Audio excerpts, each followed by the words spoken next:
मुजफ्फरनगर के मंसूरपुर थाना क्षेत्र के नेशनल हाईवे 58 पर पुलिस और बदमाशों के बीच उस समय मुठभेड़ हो गई जब पुलिस ने हाईवे पर सघन चेकिंग अभियान चलाया हुआ था। उसी दौरान एक बाइक सवार दो युवकों को पुलिस ने रुकने का इशारा किया तो बाइक सवार बदमाशों ने पुलिस पार्टी पर फायरिंग कर भागने का प्रयास किया तो पुलिस ने घेराबंदी करते हुए जब जवाबी फायरिंग की तो एक बदमाश गोली लगने से घायल हो गया, जिसे उपचार के लिए जिला चिकित्सालय में भर्ती कराया गया, जहाँ पकड़े गए बदमाश की पहचान 25,000 रूपए के इनामी बदमाश शाकिर के रूप में हुई है। तो वहीं पकड़े गए बदमाश का एक साथी पुलिस को चकमा देकर भागने में कामयाब रहा, जिसकी गिरफ्तारी के लिए पुलिस ने घंटों तक जंगलों में कॉम्बिंग की, लेकिन पुलिस को कोई कामयाबी हाथ नहीं लगी। सीओ खतौली आशीष प्रताप सिंह की माने तो पकड़ गए बदमाश शाकिर पर विभिन्न थाना क्षेत्रों में लगभग 2 दर्जन मुकदमे दर्ज हैं, जिसके कब्जे से एक बाइक, तमंचा और कारतूस बरामद किया गया है। अपराधियों के विरुद्ध कार्रवाई की जा रही थी, जिसमें शाम को चेकिंग की जा रही थी। मंसूरपुर पुलिस द्वारा एक व्यक्ति को देखा गया जो मोटरसाइकिल से भाग रहा था। उसके पीछे एक व्यक्ति था, पीछा किया गया, उसने एक फायर किया। फायर करने के बाद जवाबी कार्रवाई की गई। उसमें उस व्यक्ति को सस्टेन्ड बुलेट इंजरीज हुई है। पूछा गया उससे तो उसने अपना नाम शाकिर बताया, जो नई मंडी का रहने वाला है, शेरनगर का, और उस पर लगभग 2 दर्जन से अधिक मुकदमे हैं, लंबित हैं। गहनता से पूछताछ की गई तो उसने कुछ समय पहले सितंबर के महीने में एक लूट की घटना की थी जो मंसूरपुर इलाके में थी। डॉक्टर साहब के यहाँ से एक अंगूठी ली थी, उसके बारे में उस पर 25,000 रुपये का इनाम भी चल रहा था। उसके 2 साथी और हैं जिनके बारे में ये पूछताछ की जा रही है। इसके पास से एक मोटरसाइकिल, 2 खोखा कारतूस और 3 लाइव कार्टेज बरामद हुए। गहनता से दूसरे व्यक्ति की छानबीन की जा रही है। यदि वो मिलता है तो उसके खिलाफ भी दंडात्मक कार्रवाई की जाएगी।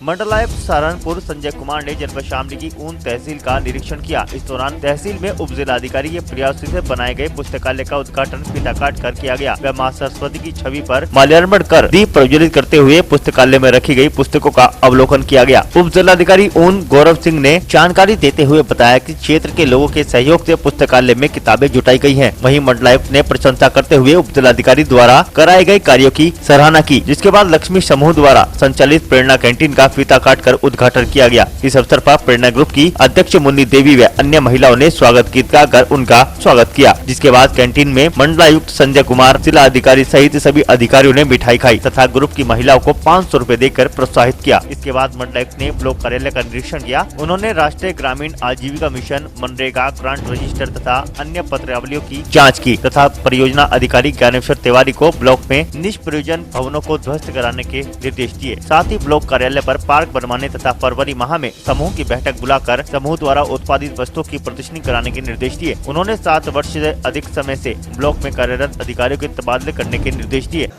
अस्पताल में जो व्यवस्थाएं मैंने देखी, मोटे तौर पे मैं संतुष्ट था। कुछ छोटे छोटे इश्यूज थे जिसको लेकर के हम लोग प्रयत्नशील रहेंगे कि वहाँ पर कुछ और स्पेशलिस्ट डॉक्टरों की व्यवस्था हो। दूसरा, जो उसके सामने जो नाला बह रहा है उसकी व्यवस्था है, उसको नगर पालिका से हम लोग बेहतर बनाए, उसका ड्रेनेज का की व्यवस्था ठीक करें। जो रैन बसेरा बना है अभी पूरी तरह क्रियाशील होने की स्थिति में नहीं है। अभी चूँकि ठंड है तो वहाँ जो खिड़कियाँ हैं वो बंद हो, चिक लगे, वो सारी व्यवस्थाएं कराई जाए। साफ़ सफाई की व्यवस्था थोड़ी और बेहतर हो सकती है, मैंने निर्देश दिया है। तहसील में मैं समझता हूँ कि बहुत अच्छा कार्य किया है और तहसील ऊन में जो जॉइंट मजिस्ट्रेट साहब ने जो प्रयास किए हैं वो मैं समझता हूँ ऐतिहासिक है और अन्य जनपद के जो तहसील हैं उनको भी अनुकरण करने के योग्य है। जो भी छोटे छोटे आम जनता को जोड़ करके जन सहभागिता से कुछ योजनाओं से लाभ ले करके अभी और कुछ नया काम करा रहे हैं, बहुत अच्छा है। जो ब्लॉक में हमने देखा उसको मैंने सुझाव दिया है। बहुत कई बिल्डिंग्स हैं जो कि निष्प्रयोजित होने योग्य हैं, उन सब पर तत्काल निर्णय हो और पूरे परिसर में बहुत ज़मीन निकल के आएगी जिसमें हम अन्य ब्लॉक स्तरीय दफ्तरों की स्थापना कर सकते हैं। ब्लॉक परिसर में एक आम जनता के बैठने के लिए एक पार्क की व्यवस्था भी की जाए, उस पर भी हमने आदेश दिया है। आज जो समीक्षा हुई ज़िले की समीक्षा है, उसमें हम लोग ने सभी विभागों के मुद्दों पे और प्रमुखता 17 बिंदु हैं जिन पे हम लोग चर्चा करते हैं। तो उसमें ज़िले का जो परफॉर्मेंस है ओवरऑल काफ़ी अच्छा है। पिछले 3 माह में शामली जनपद ने बड़ा अच्छा अचीवमेंट किया है और मुझे विश्वास है कि जनवरी में जो ज़िले की रैंकिंग आई उसमें शामली का मुझे विश्वास है कि टॉप 15 में कहीं ना कहीं स्थान मिलना चाहिए। सर ये जो ग्रामीण क्षेत्र में आवास की जो समस्या भी बनी हुई है, लोहिया आवास के बाद आज तक ग्रामीण क्षेत्र में प्रधानमंत्री आवास योजना या मुख्यमंत्री आवास योजना का कोई कार्य नहीं किया गया। और सर इससे बहुत से ग्रामीण ऐसे हैं जिनका जरिया अपने पास से बनाने का नहीं है और वो पूर्ण रूप से इसी योजना के ऊपर आश्रित बैठे हुए हैं। इसके बारे में सर देखिए, इसका एक पूरा डिटेल सर्वे किया जाएगा। सर्वे के अनुसार लाभार्थियों का चयन किया। अगर अभी भी प्रधानमंत्री आवास के 2 कंपोनेंट, एक तो ग्रामीण है और एक अर्बन एरिया, तो अर्बन एरिया में बड़े पैमाने पे काम चल रहा है। उसमें कुछ शिकायतें भी आती रहती हैं, ये जो NGO और जो बीच के संस्थाएं जो लगी हैं, कभी कभी शोषण ढोने का, उसमें DM साहब ने उन सबको सख्त निर्देश दिए हैं, हिदायत दी है कि उसमें FIR दर्ज किया जाएगा। दूसरा कि अगर ग्रामीण क्षेत्र में अगर अभी भी कहीं कोई पात्र व्यक्ति अगर छूटता है तो हमारे पास व्यवस्था है कि हम पुनः ऐसे लोगों को सूचीबद्ध कर लें और अगले वित्तीय वर्ष के लिए हम प्रस्ताव दें। इस संबंध में मैं समझता हूँ कि CDO साहब और DM साहब इस पर ज़रूर कार्रवाई करेंगे। पेंशन की योजना है, सुमंगला योजना है, आयुष्मान भारत की जो योजना है, उसमें काफ़ी कार्य हो रहा है। काफ़ी लोगों के बड़ी मात्रा में गोल्डन कार्ड बने हैं। सुमंगला योजना में बच्चों को लाभ पहुँचाने के लिए काफ़ी मात्रा में रजिस्ट्रेशन हुए हैं। अभी और भी कार्य इसमें बाकी है। सर एक मनरेगा का मामला है सर, जैसा मजदूर वहाँ, और उसके अलावा जो निर्माण के कार्य है उसमें UTPCL के कुछ कार्यों की UTPCL जो है उसकी कुछ कस्तूरबा गांधी जो बना रहे हैं उसकी गुणवत्ता की शिकायत काफ़ी है। DI उसका दफ्तर है, DSA का दफ्तर है। उसमें शिकायतों के आधार पे हमने DM साहब से कहा है कि इसकी विस्तृत जांच कर लीजिए, गुणवत्ता ख़राब है तो उसमें जिम्मेदारी तय हो, FIR संबंधित प्रोजेक्ट मैनेजर। सर एक प्रॉब्लम देहात में है, जैसे कि प्राथमिक विद्यालय, उच्च प्राथमिक विद्यालय, वहाँ पे संख्या के हिसाब से बच्चे बहुत ज़्यादा हैं और टीचर की व्यवस्था वहाँ पे है नहीं। और ज़्यादातर शहर से जुड़े हुए जो प्राथमिक और उच्च प्राथमिक विद्यालय हैं उनमें व्यवस्था अच्छी है, बच्चे कम हैं और टीचरों की संख्या वहाँ देहात के मुकाबले ज़्यादा है। इसमें एक समस्या, मैं देखिए पूरे प्रदेश भर में एक अभियान चला और स्टूडेंट टीचर रेशियो को एक पैरिटी लाने के लिए उनके ट्रांसफ़र एक पॉलिसी ईजाद की गई और ट्रांसफ़र्स किए गए। पर अनफॉर्चुनेटली भारी मात्रा में, जैसे DM साहब ने बताया है, जिन लोगों के ट्रांसफ़र्स हुए हैं हाईकोर्ट से वो स्टे लिए। इस पर कमेंट करना उचित नहीं होगा कि वो हाईकोर्ट में प्रचलित मामला है, काफ़ी बड़ी संख्या में है ऐसा। और हम लोग कोशिश करें कि हाईकोर्ट के समक्ष पैरवी करके समय से उस पर फाइनल निर्णय कराएं।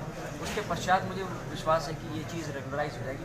प्रथम बार यह व्यवस्था पिछले वर्ष लागू हुई थी। मुझे विश्वास है कि आने वाला जो वर्ष है तब तक एक कोर्ट का फाइनल ऑर्डर आ जाए, उसके बाद ये चीज़ स्ट्रीमलाइन हो जाएगी और हम इस चीज़ को एनफोर्स कराएंगे कि जहाँ बच्चे ज़्यादा हैं ग्रामीण अंचलों में वहाँ भी टीचर पर्याप्त मात्रा में मिलेंगे।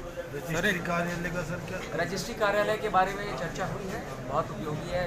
अधिवक्तागण भी कह रहे हैं, शासन में भी हमारी चर्चा हो गई है और उन्होंने कहा है कि अब तो इस वित्तीय वर्ष में अगर ट्रांसफ़र की गुंजाइश होगी तो करेंगे। पद वो उन्होंने नोटिफिकेशन कर दिया है, जो बहुत इम्पॉर्टेंट है कि यहाँ पे एक रजिस्ट्रार का पद सृजित हो गया, सब रजिस्ट्रार का। अब सिर्फ किसी एक सब रजिस्ट्रार की तैनाती करनी है। अगर इस वित्तीय वर्ष में कोई ट्रांसफ़र होगा तो अवश्य पोस्टिंग होगी, नहीं तो नए वित्तीय वर्ष में मार्च के उपरांत अवश्य मूल में ही सब रजिस्ट्रार के बैठने की व्यवस्था होगी। सर एक मनरेगा का मामला है, जैसे मजदूर वहाँ कार्य करते हैं 14 दिन 15 दिन या 1 महीने का, मिस्टोल में उनको पैसा दिखा दिया जाता है, अकाउंट में उनके पैसा नहीं जाता।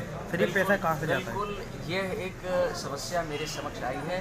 नवंबर के पश्चात पूरे प्रदेश में मनरेगा योजना में भुगतान को लेकर समस्या है। पैसे के अभाव में पत्राचार राज्य सरकार और केंद्र सरकार के बीच में चल रहा है। जल्द ही इसी माह में एक मुश्त पैसा जो है जिलों को भेजा जा रहा है। ये आश्वासन हमें शासन से मिला है, मैंने बताया भी है, हम लोग सब और तत्काल वो पैसा ट्रांसफ़र हो जाएगा। और ये समस्या जो आपने बताई ये है, नवंबर 15 के पश्चात भारी मात्रा में लेबर कॉम्पोनेंट का जो भुगतान होना था वो नहीं हम कर पाए पैसे के अभाव में।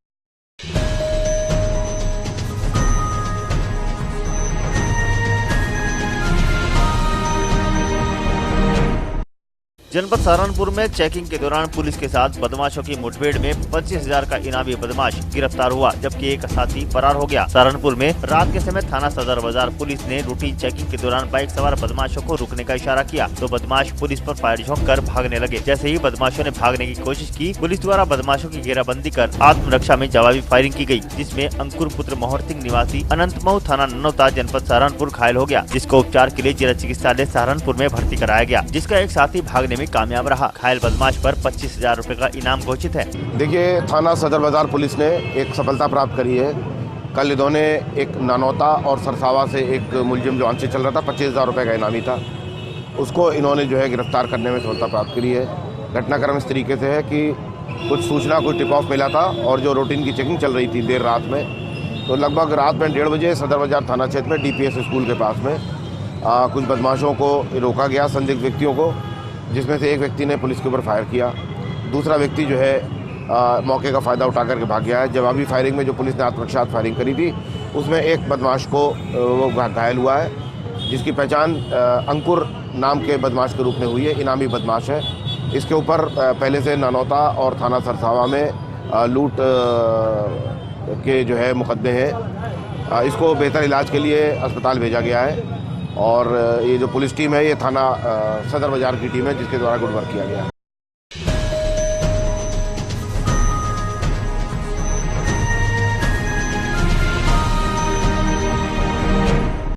मुजफ्फरनगर के पुरकाजी में आधार कार्ड बनवाने के लिए लोगों की लंबी लंबी लाइनें लग गई, फिर भी आधार कार्ड नहीं बन पा रहे हैं। पूरा मामला जनपद मुजफ्फरनगर के कस्बा पुरकाजी का है, जहां पर आधार कार्ड बनवाने के लिए लोगों की लंबी लाइनें लगी हुई हैं। पुरकाजी में आधार कार्ड के 2 सेंटर होने के बावजूद भी लोगों को परेशानी का सामना करना पड़ रहा है। आपको बता दें कि पुरकाजी में आधार कार्ड बनवाने के लिए व्यक्ति सुबह से खड़े हो जाते हैं, लेकिन शाम तक भी आधार कार्ड पूरे नहीं बन पा रहे हैं। आज सुबह भी करीब 150 महिलाएं लाइन में लगी हुई थी, लेकिन कुछ ही महिलाओं के आधार कार्ड बन पाए, जिसमें लोगों में रोष व्याप्त है, क्योंकि व्यक्तियों के आधार कार्ड नहीं बन पाने से दोनों सेंटर पर काफी लंबी लाइनें देखने को मिल रही हैं। देखा जाए तो इन दोनों सेंटरों पर काम पूरा नहीं हो पा रहा। इसके लिए लोगों का कहना है कि यहाँ पर कुछ और कंप्यूटर मशीनों का प्रबंध कराया जाए, ताकि सभी के आधार कार्ड समय से बन पाए, क्योंकि लोग अपने कामकाज को छोड़कर सुबह से ही लाइन में लग जाते हैं। वह कुछ ही लोगों के आधार कार्ड बन पाते हैं। ऐसे में व्यक्ति के कामकाज छूट रहे हैं और यहाँ पर एक और सेंटर की मांग की गयी। आधार कार्ड बनाते हुए सबसे बड़ी समस्या है आदमी संसाधन की। यहाँ पे जो है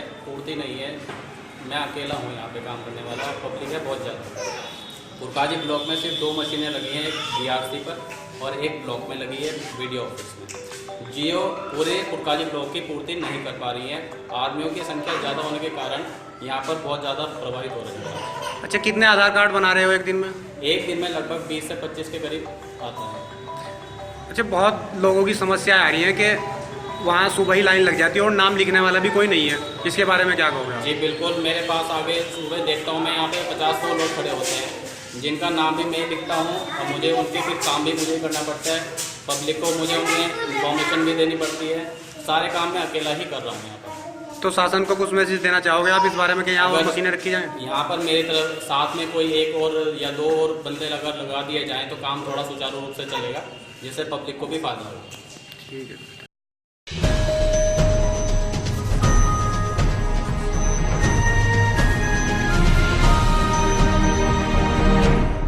शामली जनपद के कांदला कस्बे में पिछले 14 घंटे से विद्युत आपूर्ति ठप पड़ी है। भारी बरसात के बाद विद्युत आपूर्ति गुल हो गई। बताया जा रहा है कि विद्युत अंडरग्राउंड लाइन में घनी बरसात के कारण पानी घुस गया था और विद्युत अंडरग्राउंड लाइन में फॉल्ट हो गया, जिससे पूरे कस्बे की बिजली गुल हो गई। कयास लगाए जा रहे हैं कि विद्युत कर्मचारी जल्द ही फॉल्ट को ठीक कर लेंगे और अगले 2 से 3 घंटे में विद्युत सप्लाई सुचारू रूप से संचालित कर दी जाएगी। भारी बरसात के बाद अब बिजली न होने से लोगों में आफत का माहौल है। कस्बे वासियों की माने तो उनका आरोप है विद्युत कर्मचारियों पर कि विद्युत कर्मचारी लाइनों की देखभाल नहीं करते और न ही समय से पूर्व अपनी विद्युत आपूर्ति को तैयार रखते हैं। कर्मचारियों की लापरवाही से अभी तक विद्युत आपूर्ति को चालू नहीं किया गया, लेकिन विद्युत विभाग में जो जेई है जल्द ही समस्या का समाधान करने का आश्वासन दे रहे हैं। ये रात सप्लाई में फॉल्ट आ गया था। LN के भी 33 के भी अंडरग्राउंड लाइन है। हाँ। जो अंडरग्राउंड केबल है उसमें फॉल्ट आ गया था, उसे रिपेयर करने का काम चल रहा है। कहाँ चल रहा है कार्य? ये यहाँ पे बिजली घर पे है। फिलहाल एक सुचारू व्यवस्था की जा रही ताकि बिजली सप्लाई हो जाए। उसके बाद वो अंडरग्राउंड खुदवा के केबल पूरा प्रॉपर वो किया जाएगा। रात तेज बारिश होने के कारण फॉल्ट ठीक नहीं किया जा सकता।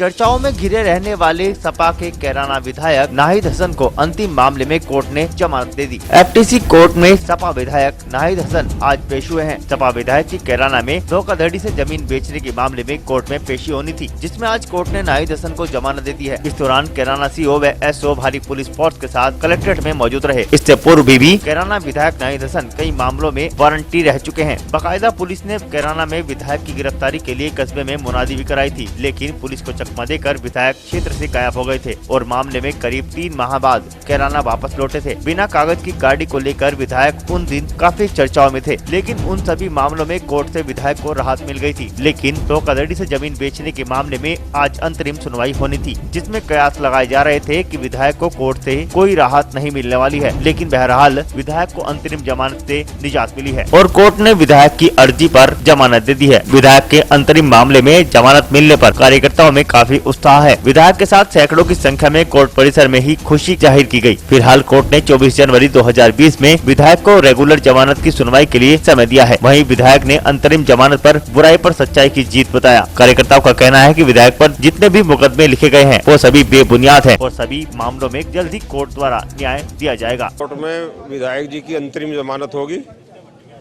फाइनल जमानत की सुनवाई के लिए, रेगुलर जमानत की सुनवाई के लिए 24 जनवरी 2020 नियुक्त कर दी गई और विधायक जी के खिलाफ ये केस बिल्कुल झूठा था।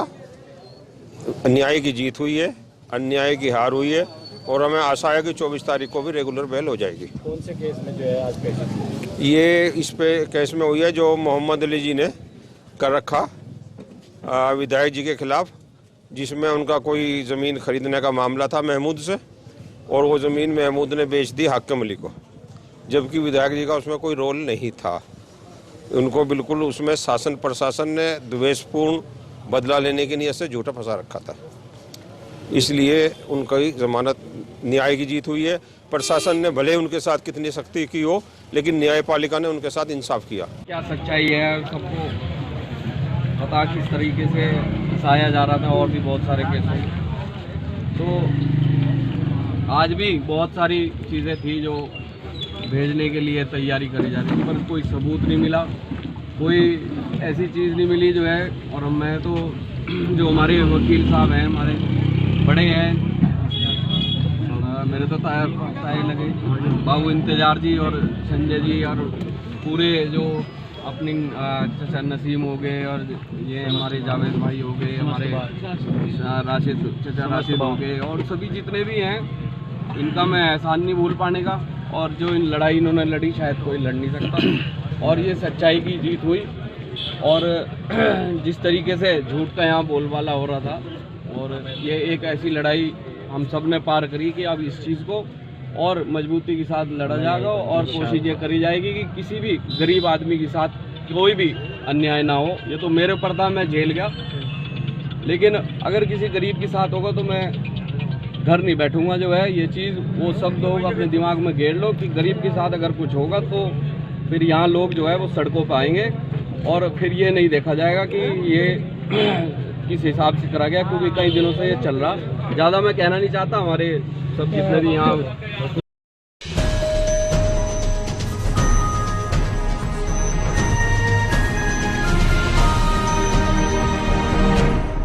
जनपद बहराइच में हिंदू युवा वाहिनी द्वारा गरीबों को कंबल वितरण कार्यक्रम का आयोजन किया गया। बहराइच के नानपरा ब्लॉक में हिंदू युवा वाहिनी द्वारा स्वच्छता जागरूकता कंबल वितरण एवं नागरिकता संशोधन कानून जागरूकता कार्यक्रम का आयोजन किया गया। कार्यक्रम में मुख्य अतिथि के रूप में हिंदू युवा वाहिनी के प्रदेश उपाध्यक्ष राजदेव सिंह व विशिष्ट अतिथि के रूप में एसडीएम नानपारा एवं सीओ नानपारा रहे। मुख्य अतिथियों ने अपने उद्बोधन में स्वच्छता पर जोर देते हुए कहा कि जिस घर, गाँव, जिले एवं प्रदेश में स्वच्छता होती है वहाँ भगवान का वास होता है। साथ ही नागरिकता संशोधन कानून के प्रति जागरूक करते हुए कहा कि यह कानून नागरिकता छीनने का नहीं बल्कि देने का कानून है।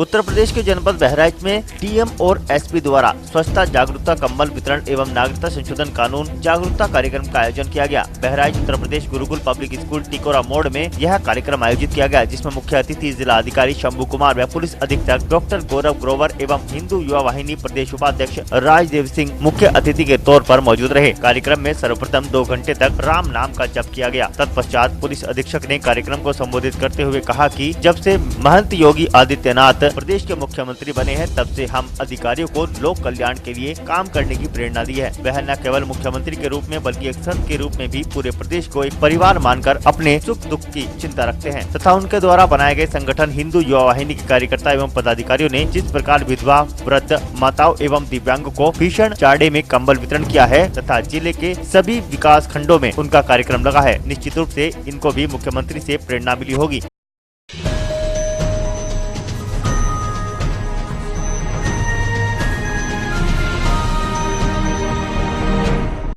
जनपद मेरठ के बहसुमा थाना क्षेत्र के राष्ट्रीय राजमार्ग पर स्थित कस्बा रामराज में मोहल्ला निध्यापुरी में पानी की निकासी न होने पर जल भराव की समस्या उत्पन्न हो चुकी है। दरअसल मामला जनपद मेरठ के कस्बा रामराज के मोहल्ला निध्यापुरी में राष्ट्रीय राजमार्ग सड़क के किनारे नाले की व्यवस्था न होने के कारण राष्ट्रीय राजमार्ग पर सड़क के किनारे ही पानी भरा रहता है, जिससे आने जाने वाले सभी लोग व स्कूल के बच्चों को आते जाते समय काफी कठिनाइयों का सामना करना पड़ता है। मोहल्ला निध्यापुरी में स्थित वरिष्ठ भाजपा नेता अमित बंसल ने बताया कि हम सभी मोहल्ले वासियों ने मिलकर काफी शिकायतें तहसील Mawana, SDM Hastinapur block, BDO, ADO व ग्राम प्रधान से की है, लेकिन समस्या का कोई निस्तारण नहीं हुआ। ग्राम प्रधान से बात करने पर ग्राम प्रधान ने बताया कि यह मामला पीडब्ल्यूडी के अंडर आता है। पीडब्ल्यूडी का कहना है कि पानी निकासी का जिम्मा ग्राम प्रधान संबंधित निकाय को है। अब प्रश्न यह उठता है कि समस्या का समाधान किस प्रकार हो। मैं अमित कुमार बंसल, निवासी सैदपुर फिरोजपुर, थाना बहसुमा, तहसील मवाना, जिला मेरठ का निवासी हूँ।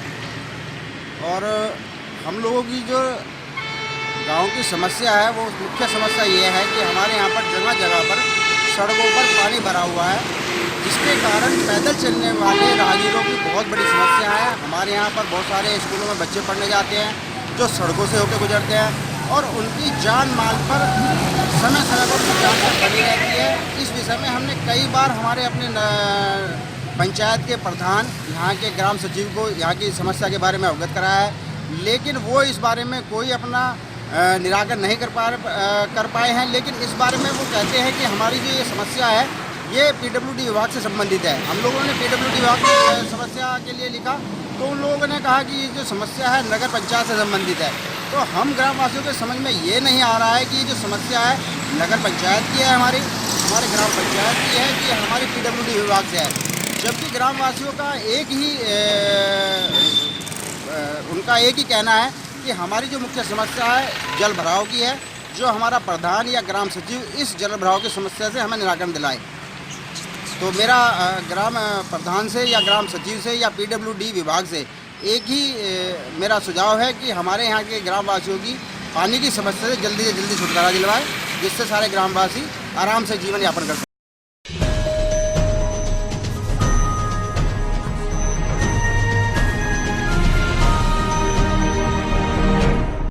जनपद सहारनपुर की कोतवाली दीतरों के खंडलाना गांव में पीएनबी ग्राहक सेवा बैंक में बीती रात अज्ञात चोरों ने लाखों रुपए की नकदी सहित लैपटॉप आदि यंत्र चोरी कर लिए। बताया जाता है कि शिवचरण सैनी अपने दुकान में झाड़वन पीएनबी ग्राहक सेवा केंद्र में जन सेवा केंद्र चलाकर अपने घर का गुजर बसर करता है। शुक्रवार की रात दुकान का लॉक तोड़कर दुकान से अज्ञात चोरों ने गले में रखा 1,23,000 का कैश, लैपटॉप डिवाइस, अडेप्टर चुरा लिया, जिसकी सूचना मिलते ही शिवचरण ने इसकी सूचना डायल 112 व तीतरो कोतवाली पुलिस को दी। मौके पर पहुंचे दरोगा बालेंद्र ने मामले की जांच गहनता से शुरू कर दी। थाना अध्यक्ष सत्येंद्र राय ने बताया कि मामले की तहरीर आ गई है, जांच की जा रही है, जल्द ही अपराधी सलाखों के पीछे होंगे। तो चार्जर और एक डिवाइस 1,23,000 रुपये रखे थे दराज में, वो चोरी हो गया। पीएनबी बैंक मित्र हूँ झाड़वन से। जी पुलिस से सूचना करी? हाँ, पुलिस से सूचना कर दी, पुलिस आई थी। क्या कहा? पुलिस तो लिख कर लेगी, जो तहरीर मुझे बताई, जैसे जैसे मुझे बताई वो लिख कर लेगी। अब आगे की कार्रवाई पुलिस करेगी, जैसा भी कुछ।